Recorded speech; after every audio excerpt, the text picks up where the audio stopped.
All right, another day, another podcast.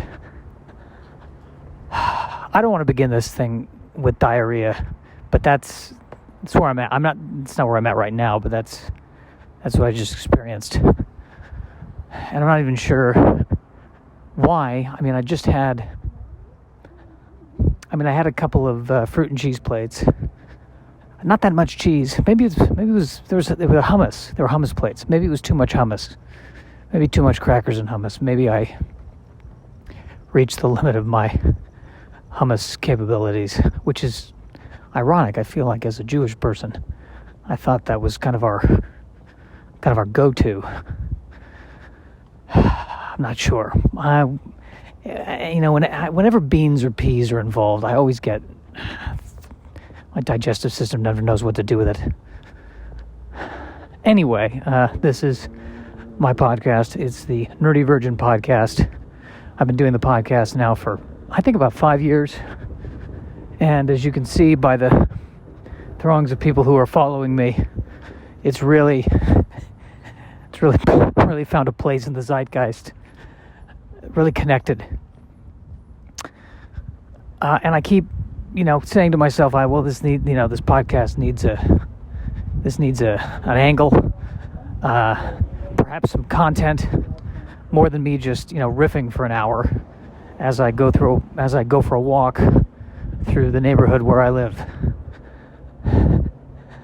And yet every time I try to do something that feels produced or put some effort into it, and I'm not saying this because I'm coming out of a place of laziness, but every time I do that, it begins to feel artificial.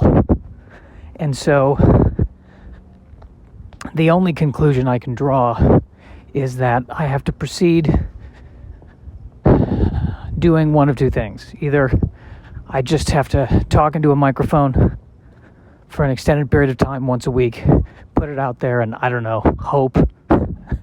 Or I guess I need to start talking to other people and recording that and putting that out there. And the problem with that is that I just really don't want to involve other people in this. I just like to keep this podcast between myself and myself, really. and on many levels, that's what's happening. I don't want to circle back to the diarrhea. I really don't. That's not what I want this to be about. I feel like it's low-hanging fruit. It's scatological.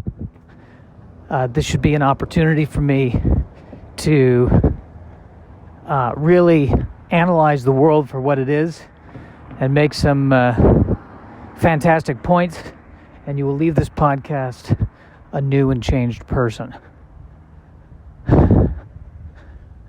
But I did, you notice that, I don't know, about an hour after diarrhea, that I do feel freer, that I have just, I've been through something and I've come out the other side of it.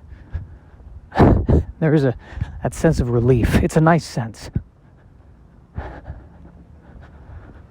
think the other thing that may be involved with this is I've now given up caffeine because it was bothering my overactive bladder.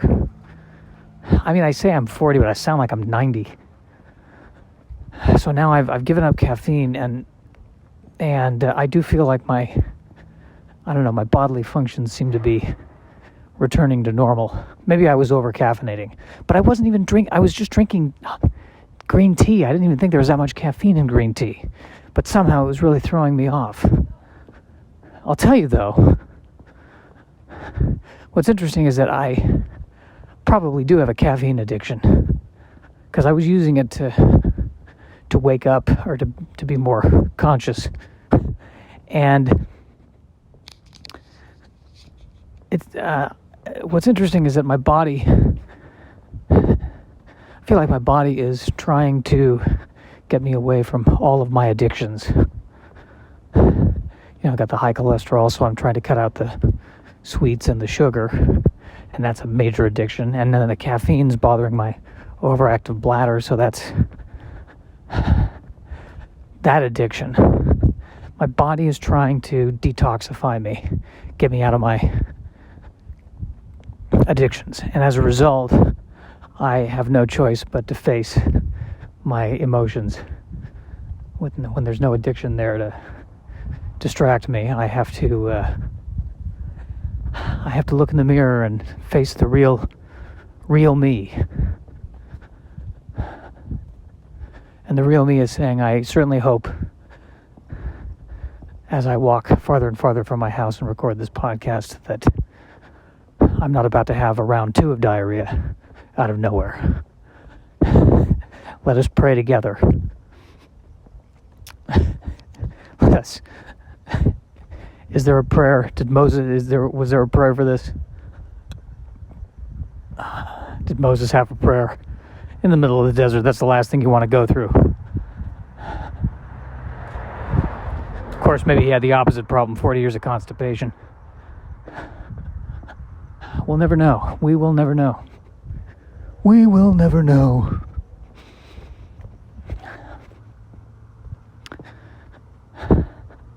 Ooh, yeah, there may be a round 2. See, my intestines can overhear me talking about them.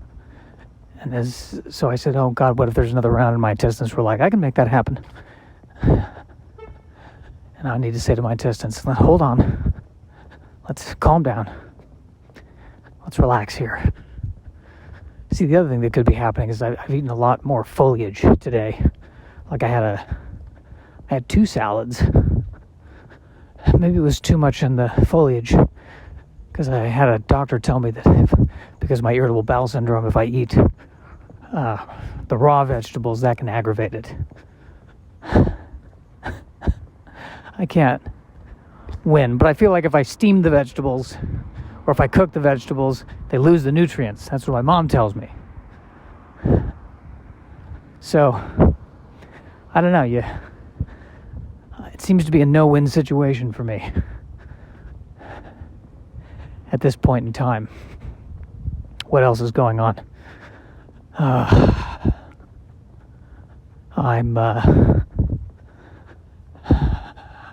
I don't know, man. This turning 40 is really getting to me. I think the problem is that, I think about the fact that I'm 40 and I look around and I say to myself, oh my God, I'm the adult. Oh no, it is my turn. I'm the one who's supposed to be doing everything that I'm supposed to be doing. It's getting less and less likely that there's going to be another year of high school where I can still be ahead of me. Nothing's ahead of me anymore. It's all here. And now we're getting to the point where it's starting to be behind me.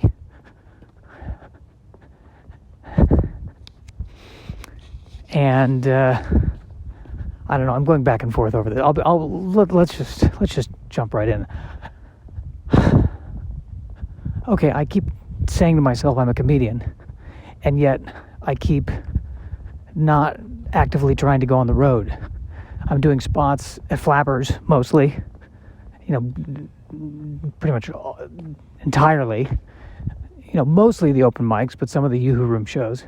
And I tell myself, well, I don't want to go on the road until I can make money at it. And I'm wondering, the other thing I'm telling myself is I want to build up a following before I go on the road so that I can make money at it. Now, this is assuming, by the way, anyone would want me on the road either way.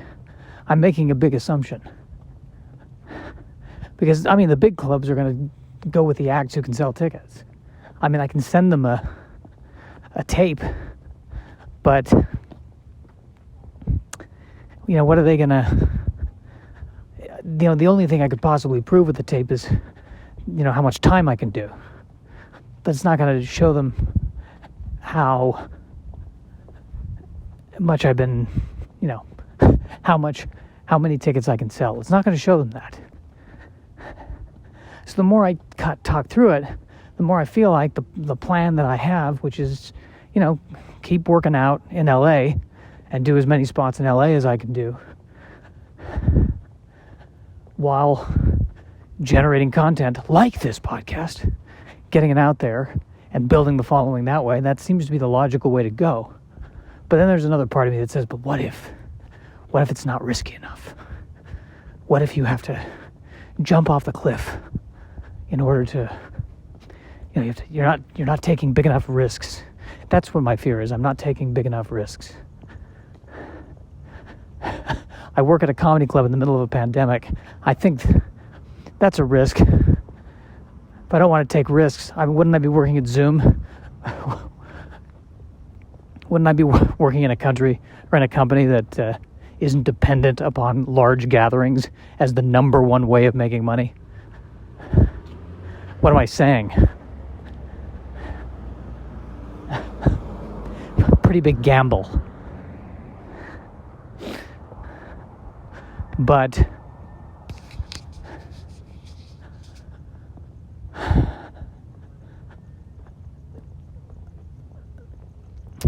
and I think the other thing that goes in my mind too is that I tend to be a creature of extremes, wherein I say to myself, well, it's all or nothing. Either I do everything I'm doing right now, or I have to throw all of it away and do something completely different. Instead of, maybe there can be more of a balance. Well, all right, maybe I should make a goal that once a month I go somewhere that's the road and, create basically a tour. And it's once a month. I find, and just go and do that. And that way I can successfully lose money. That should be my goal. But that, I don't know, that doesn't feel right. I don't want to schlep all the way out somewhere to do 5 minutes or 10 minutes even. I mean, I would rather, do the little spots in LA, and if I'm going to schlep anywhere, it would be to do something bigger. But then again, how can I do anything bigger if I'm not a ticket seller? I want to be clear, I'm not blaming venues for not booking me, by the way. I mean, I know what my draw is. I know the numbers of this podcast. If a venue booked me to headline, I would almost say, are you okay? What have you sure? But see, is this me selling myself short? And that's what my grandmother would say, never sell yourself short, Josh.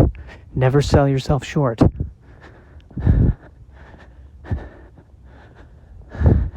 I don't think I'm selling myself short. I think I'm selling myself at the exact rate that I think I should sell myself at. Which is, a good feature. He's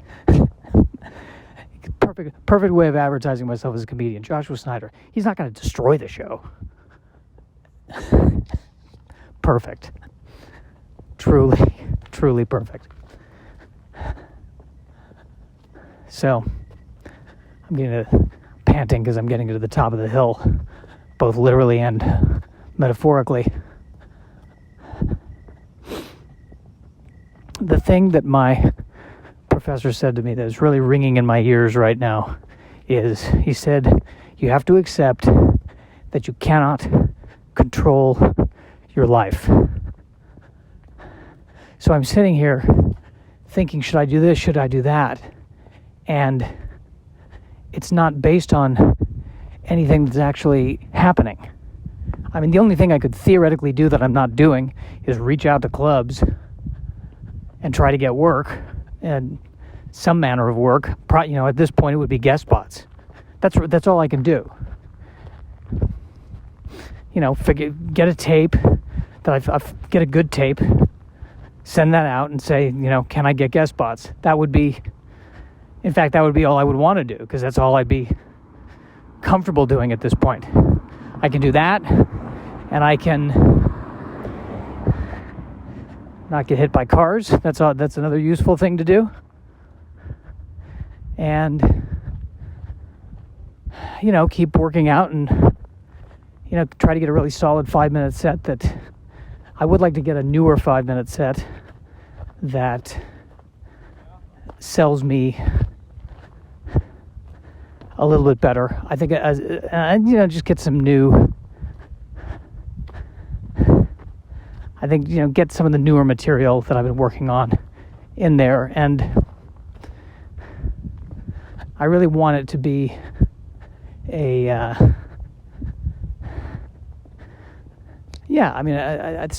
work on that. I think that seems to be more what I should be working on.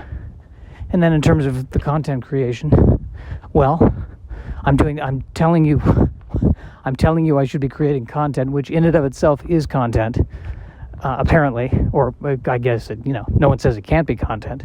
I mean, indeed, this is being recorded and I'm posting this and you're listening to it right now. If you are listening to it right now, by gum, this is content.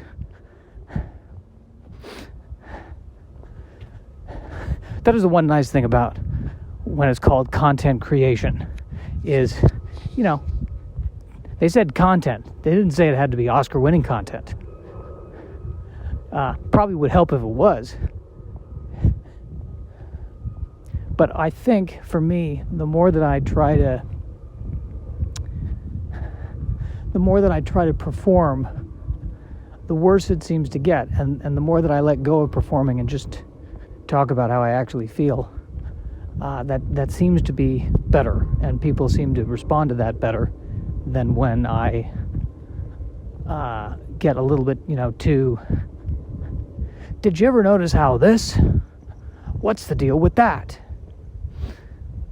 Now, granted, I do know that, especially on the stage, there needs to be jokes. And given that this is supposed to be a comedy podcast, there should be something at least comedy adjacent in it. But, I guess at the very least, if I'm talking about comedy and me being in comedy, barely in comedy, having my big toe in comedy, I guess that's technically, if I'm talking about comedy, I guess that we can go ahead and classify that as comedy.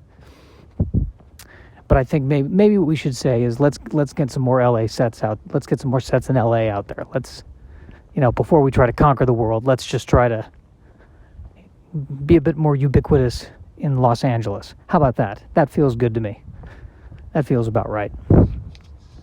Because let's not forget, the cost of gas and all that. But then there's another voice in me that's saying, well, that's an excuse. No, you should be living out of your car, doing 1-hour sets, even if it's in front of just one or two lamps. Yeah, good plan. Very good plan. I was listening to the quality of the recording of this podcast, and I have a nicer microphone. I know that, but I like doing it while I'm walking. I feel like it gets the blood flowing. I don't like recording a podcast while sitting down. I'm on too many spilkas.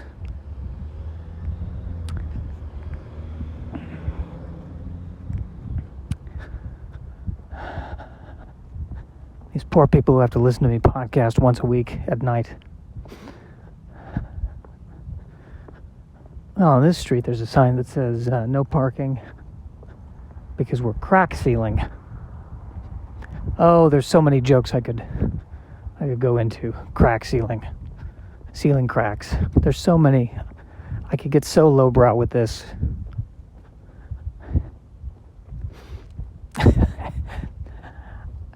I think that the place where I want to say with it is that I've lived in LA for 20 years, and that's the first time I've ever seen anyone work on sealing cracks on a road.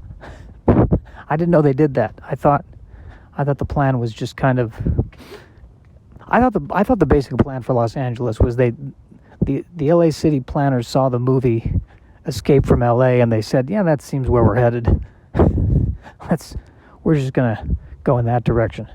Like in the neighborhood I used to live, there was a sign that said flooding may occur, and there was just something about that sign that just felt Oh, they've accepted the inevitable.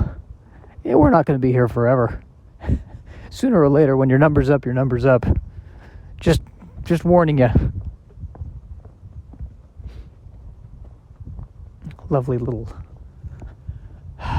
sign there. Walking by these trees with gigantic root systems.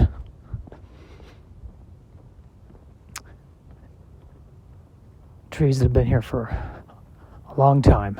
They'll probably be here long after I'm gone. What am I saying? We're all going to be burned to the ground in 10 years. I may actually, if I can outrun the flames of the megafire, I may outlive the trees on this one. But under normal circumstances. Yeah, but 40. I'm not...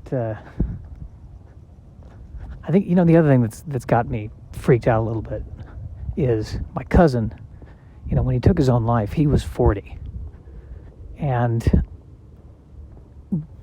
there's a weird part of me that's like, what if I don't make it past 40? What if 40 is just the ceiling somehow? What if it's the end of the line? Then again, I turned 41. I'm not sure I'm going to be breathing a sigh of relief. If I make it to 41, my first thought will probably be, more of this. All right. All right, fine. More of this.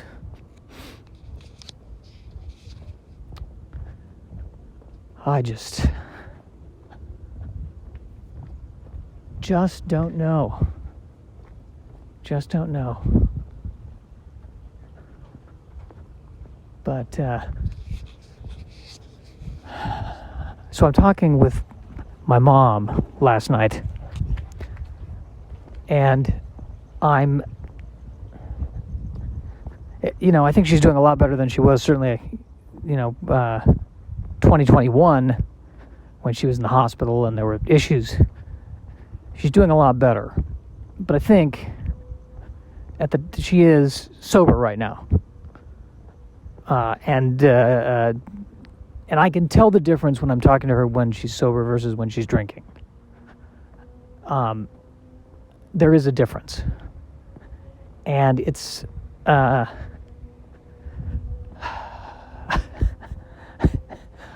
I don't know how to quite put this. There's no easy way for me to say this, but lately, when I'm having the conversations with her when she's sober, I got to admit, it's a little bit more boring than when she's not sober. And the weird thing is, I'm not rooting for her to start drinking. I do not want that. And when she's drinking, it's not as boring, but it's also not great. It's concerning. It's terrifying. But what creeps me out about it is that when the lack of terror is there, instead of feeling grateful, instead of feeling, oh, good, she's doing better, there's a part of me that's like, this is a letdown. And indeed, when I'm reading the literature on the child of an alcoholic, one of the things that they say is that we, for lack of a better word, thrive on drama.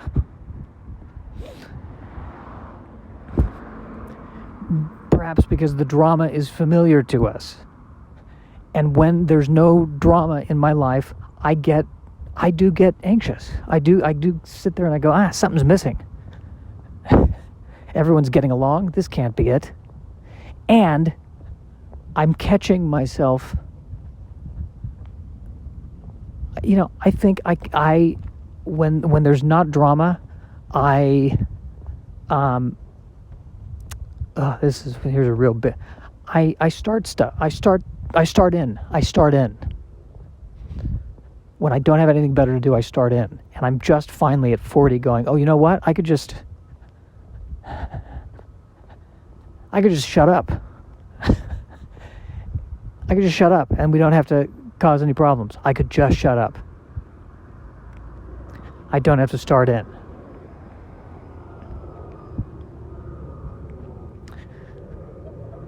this happens specifically with people in my life. I can justify it all I want. No, I need to say this. I need to say this because I'm justified in saying this to this person. I'm 100% right in this, and this is something that we need to discuss. And I'm beginning to realize that we don't need to discuss anything. I could just be quiet and not start things.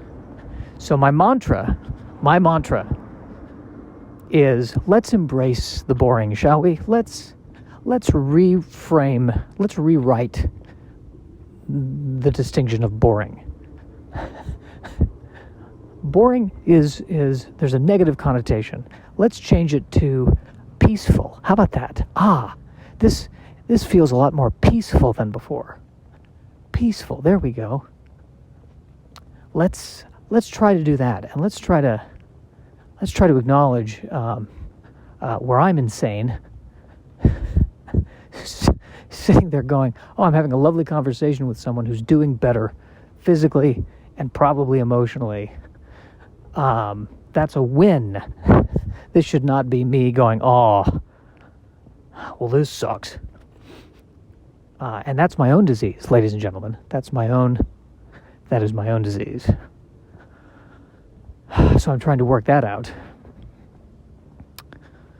as I proceed to get to the end of this walk. Good, we're talking through some things. That's good. We're talking through some things.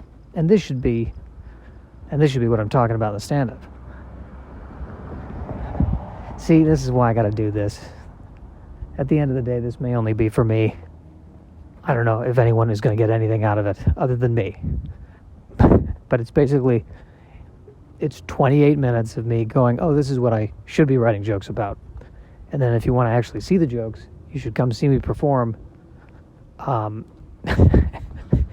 am I going to be in your town? Well, follow me on all the social media. Because as somebody who's worked at a comedy club now for 10 years, I'll tell you that they're not going to book me until I can sell tickets. So, tell your friends. Definitely tell your friends. And my stomach is hurting again. There might indeed be another round. I think there is going to be another round. It always does this, inevitably. My intestines, it's like a horror movie where you think the killer's dead, and there's that moment where you think everyone's safe, and then boom, one more scare. So be it. Maybe tomorrow, if I just focused on the steamed vegetables. If we just do that tomorrow, we just steam the vegetables tomorrow, maybe we'll be in a better place.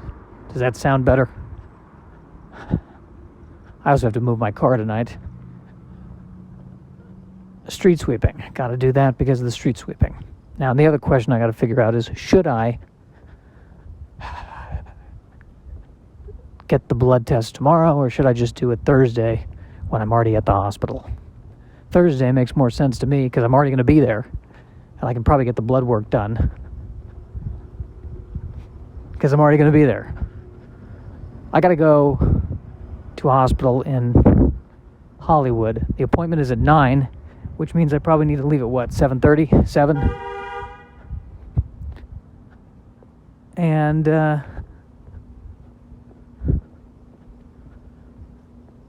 assuming I get out of there at... I'm just going to have to come into work later. And I definitely want to shower after I leave the hospital for fear of picking up a pathogen. So it's going to be, at least 12 or 1, probably, before I get in. Unbelievable, man. Unbelievable. But what can I say, and what else can I do?